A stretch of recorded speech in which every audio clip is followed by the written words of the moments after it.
Hello and welcome everybody to today's video. Welcome to the Vee Academy.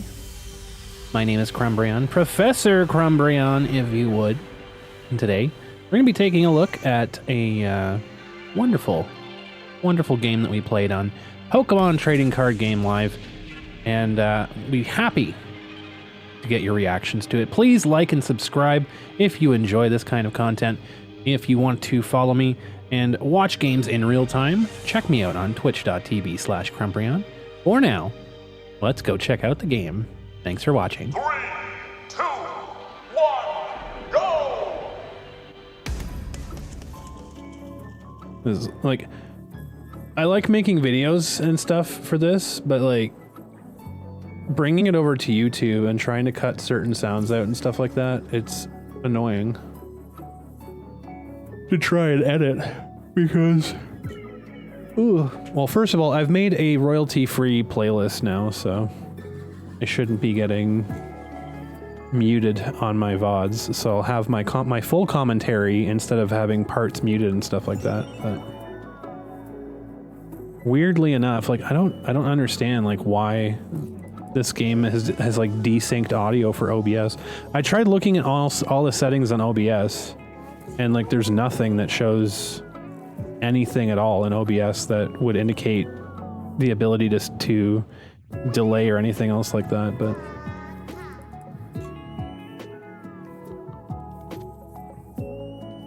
no, they're gonna show off my secret sauce, man. Show Crispin, Gape Jawbog.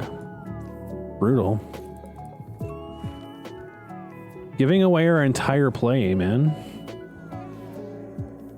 Oh, it's Lost Box. Ew. Well, we get a second Ralts out, which is good. You know, as much as I would like a second Ralts, I would really like Fluttermane for a Lost Box matchup, so just gonna do that instead.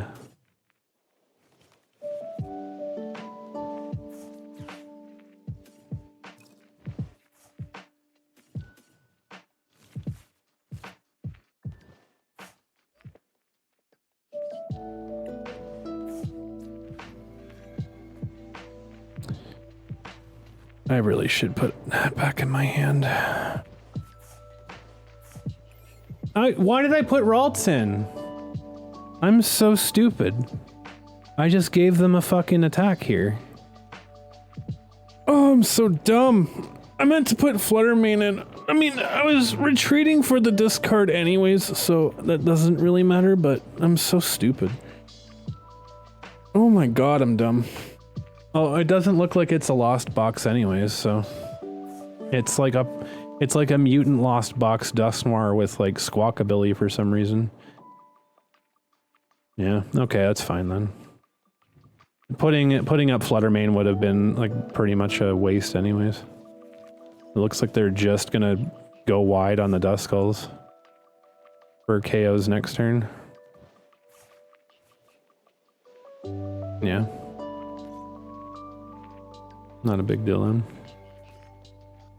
It'd be nice if we could get a rare candy though, off the top of the deck here, or like a way to facilitate a rare candy.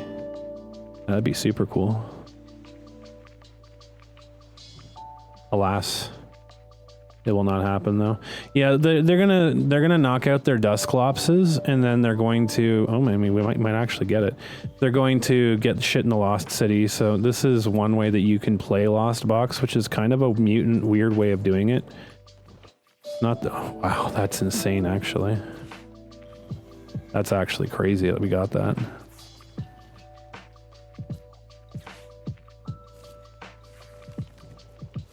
Okay. Well, we have enough to attack now too.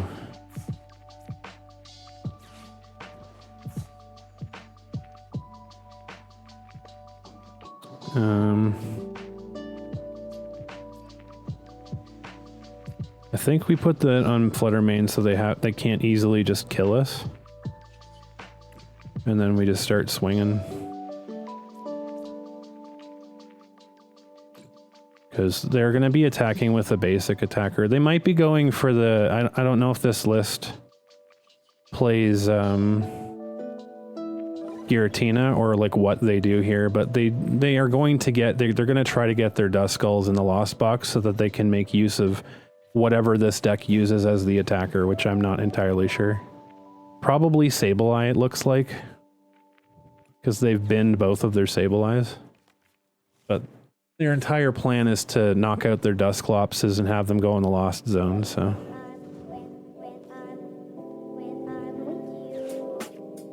Now they're going to have to knock out all 3 if they want to take out Fluttermane, or they're going to have to knock out 2 to take out Kirlia, so... Either way, we're fine with that, so...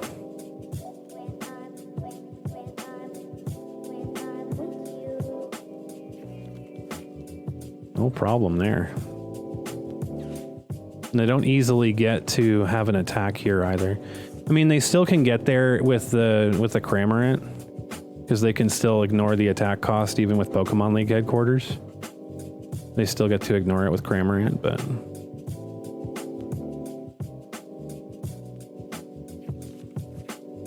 Once we get down to 3 prizes, then this play will not be as good for them. Because then we just take a victory at that point.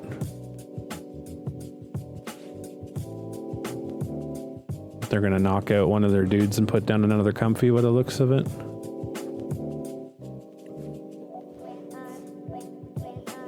Oh, just another Dusclops, I guess. When did they discard a Dusclops? I guess with Squawkabilly. Interesting. I guess they're going to go for their Dusknoirs instead. Yeah, 3 Dusclops. I mean, it's a play, you know. I mean, three prizes for 2 prizes. I don't think it's a good play, but it's a play for sure.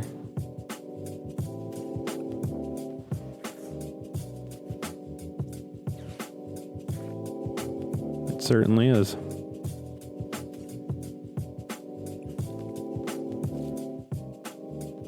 You know, I probably should have just grabbed Screamtail, because then I could take out one of their Dusclops. That probably would have been a smarter idea, huh?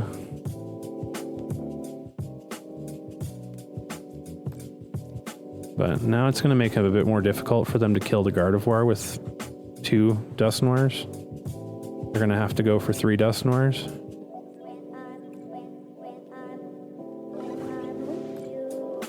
But I don't know what they're attacking with. It could be Sableye? No idea. No clue. But we can easily facilitate another Gardevoir here because we have a bunch of Kirlia. They decide to knock out all 3 of these, which they're going to start doing now. Yeah, they needed to get the Lost City out before they started doing this. Not a good idea, because they're going to put us to, like, basically give us... yeah, they're going to go after the Kirlias. That's fine. They can't get them all, which is the hilarious part. They can get one. Well, they're facilitating something. I'm not entirely sure what. I think they're going to put down a Sableye and then try to KO...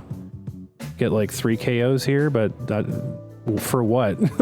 You knock this out, I have 1 prize, I attack and we win. So like, okay, so you're Ursaluna, good. It's still gonna die instantly, so that's fine.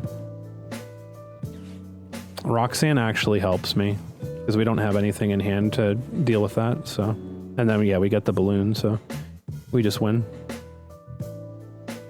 They're gonna retreat for the Ursaluna. And again, they can't get to enough on the damage for the Gardevoir, so they can't knock this out either, which is the funny part. And here comes the Mimikyu. No, not the Mimikyu, the Sableye. I thought they were gonna go for Sableye. I guess not. They're missing 1 for the Sableye for the. They have 9 in the Lost Zone. Now they have 10. So now they can go. Now they can go Sableye and knock out the Kirlias. That I don't care much about though. Go for it. That was their entire play. Like, haha, they're gonna knock out my Kirlias. Haha, okay, dude, sure. You got it. Now all I need to do is just put Fluttermane up here, because then the Ursaluna can't attack. So we just have to retreat Gardevoir, put Fluttermane in, and we should have enough energy to do it. So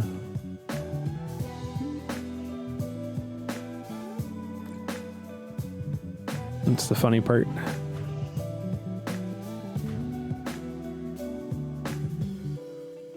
We take this out, we put 20 on something. We had Alakazam, then we actually do even more here, which is funny. We can't get Alakazam easily, maybe. Maybe we could, actually. Maybe we could.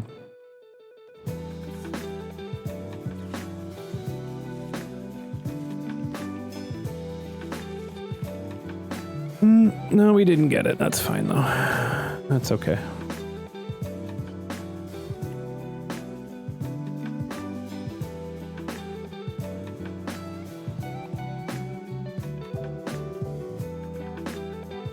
Can we just put it on him? Get him in range next turn.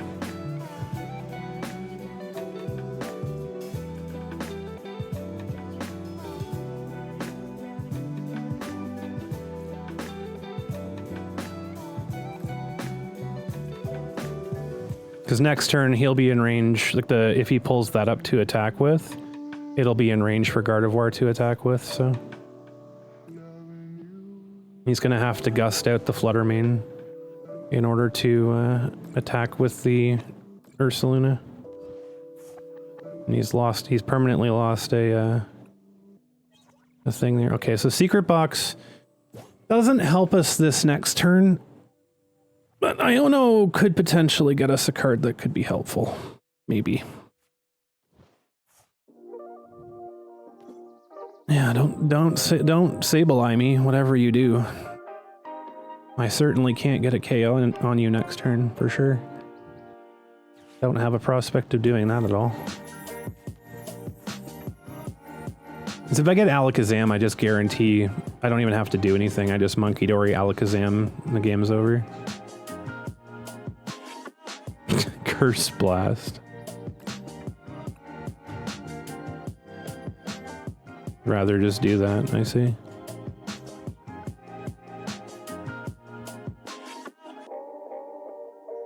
You've never played Pokemon, but this is interesting to watch? Really? No, Pokemon trading card game is a very fun game to play. So we're playing what is probably more of one of the most technical kind of decks that you can play in Pokemon. Like there's in Pokemon, so there's some very straightforward decks. Charizard used to be a very straightforward deck. A Raging Bolt is a very straightforward deck. Trying to think what else would be considered more straightforward. You know, like Raging Bolt, stuff like that is pretty, you know, you do pretty much the same thing the entire time. You don't really have to deviate very much. Charizard used to be that way. Now it's become more technical with the addition of things like Briar and different stuff from Stellar Crown.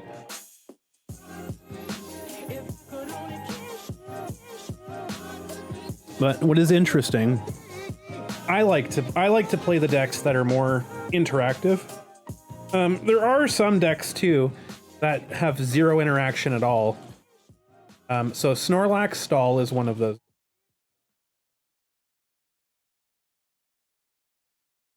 Snorlax Stall is one of where there's barely any interaction between the two players whatsoever. It's just the Snorlax blocks your ability to retreat, and then your opponent just blocks your ability to play the game. Rinse, repeat. That's all they do. The entire time, and it's kind of boring. But I like the more technical aspect of the game with Gardevoir. Gardevoir used to be a very slow deck, but because of the most recent regionals, it used to be taboo to run Rare Candy. Good morning, Ruby Trans Cutie. It used to be taboo to run Rare Candy in Gardevoir. People would always like poo-poo it because you want to make use of Kirlia's refinement. normally in order to facilitate draw. But as you saw, we didn't even need it today. You went 2... Was that 2 for 2 at locals today? Or 2 and 2? Either way, it's pretty good.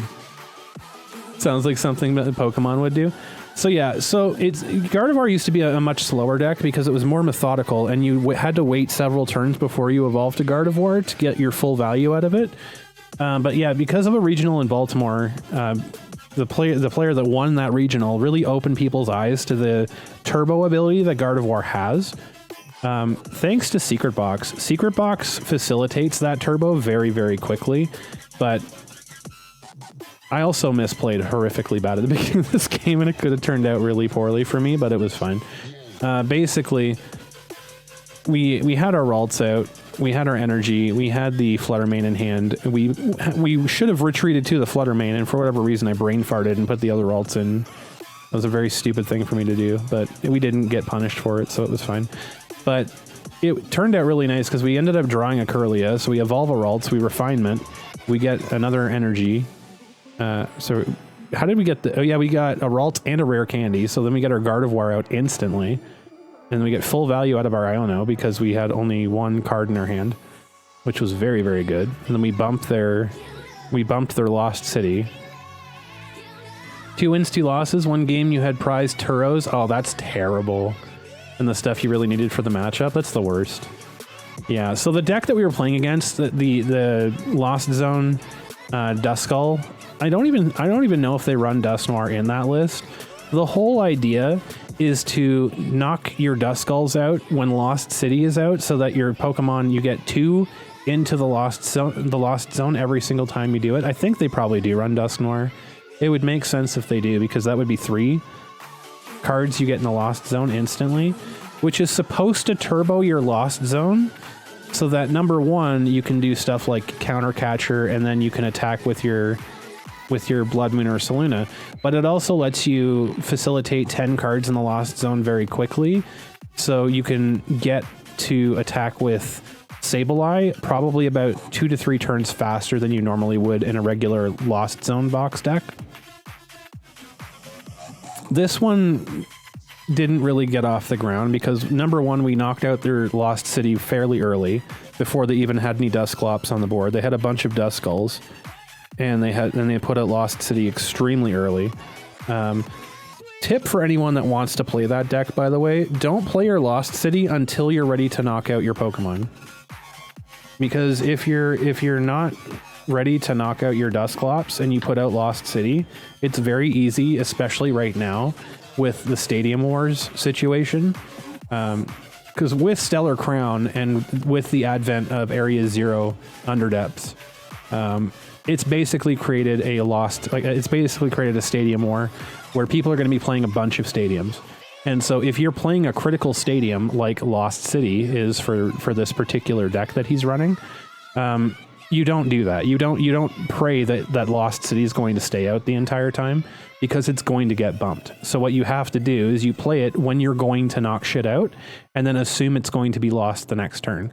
And which, we just instantly bumped it with Pokemon League headquarters, which slowed down his Blood Moon Ursaluna and his strategy, because he couldn't attack with a Sableye unless he had 2 energy on Sableye.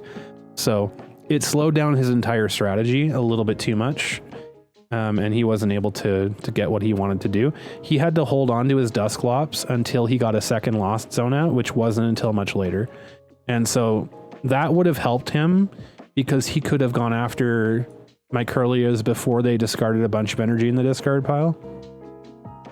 Because we discarded 2 more energies in the discard pile, and that's pretty much all we need to operate as a Gardevoir is 4 energy in the discard. So yeah, and then it was just not a great time for them, because then they finally got the Lost City on turn 4, the start of their turn 4, their turn 3. Wow, that was a fast game. Holy shit! Hold on. Yeah, that was a fast game. So we bumped their Lost City. They had to wait a turn, and then they got Lost City back out again. They could have started using their Dusclops on that turn had they had Lost City, which they had to wait a turn to get out. So Not ideal for them. They're not too happy about that situation, of course. Yeah, because we played Stadium here. They had a turn where they put a bunch of Dusclops out and couldn't do anything with them because they didn't have Lost City. And then we had an entire turn where they actually could have gotten at least one of my Curlias knocked out, which means one less energy in the discard pile. Google it! Google it! And then, yeah, they get the Lost City out, and then they go crazy on it. I believe in Joe Hendry. I believe in Joe Hendry. You guys are crazy. Oh my goodness, I was sleepy. Now I'm sleepies. And then they showed their hand early. They had to do this because they were going to Roxanne, so they didn't want to lose the Blood Moon Ursaluna to the deck shuffling, so they had to play it early and then play the Roxanne. So again, then playing this early allowed us to just put damage on it to nerf any threat from Blood Moon Ursaluna, because like the threat against Gardevoir is that this is going to do 240. They could target Gardevoir and then attack with Blood Moon Ursaluna, and then we wouldn't have a way to retaliate, because theoretically, if they played this at the correct time, it would not have damage on it. And then we wouldn't have a Gardevoir, which means we wouldn't have the ability to put damage on our Pokemon and get up to a point where we could actually attack. The problem with that entire strategy was we brought it down from 260 to 210 because of Monkey Dory and Fluttermane. So Fluttermane did 20 damage to it. Monkey brought over 50. The next turn, we were just going to do another 30 damage to it. So all of a sudden, it's going from 210 to 180, which is much more easier to hit and facilitate that damage. So not a great point in putting that down at that point either. So they do take the 2 KOs on the Curlias, but that's at that point, it's pretty much game over, because they have to give up 2 prizes to do it. They basically trade 2 prizes. I'm already way ahead in the prize trade as it was, so it wasn't a very good prize trade for them. And yeah, not ideal for them. For sure. For sure. And so they just opted to end the game by giving me my last prize by knocking out their Dusclops instead of just surrendering. So, but yeah. Interesting, to say the least. We could have ended that game a lot sooner if we had Alakazam. Or if I picked out Screamtail. If I picked out Screamtail instead of Drifloon. Or Comfy. Well, I guess... No. What did I pull out with Nest Ball? I don't remember. I had the opportunity... Oh, Monkey Dory. I pulled Monkey Dory. Yeah, I think Monkey Dory was the smart move, though, because moving damage off of Gardevoir was kind of imperative. I could have had Screamtail, which would have allowed me to attack their Duskulls or their Dusclopses to remove that ability for them to knock things out on the bench and get stuff in the Lost Zone, but yeah, not a big deal. Not a big deal.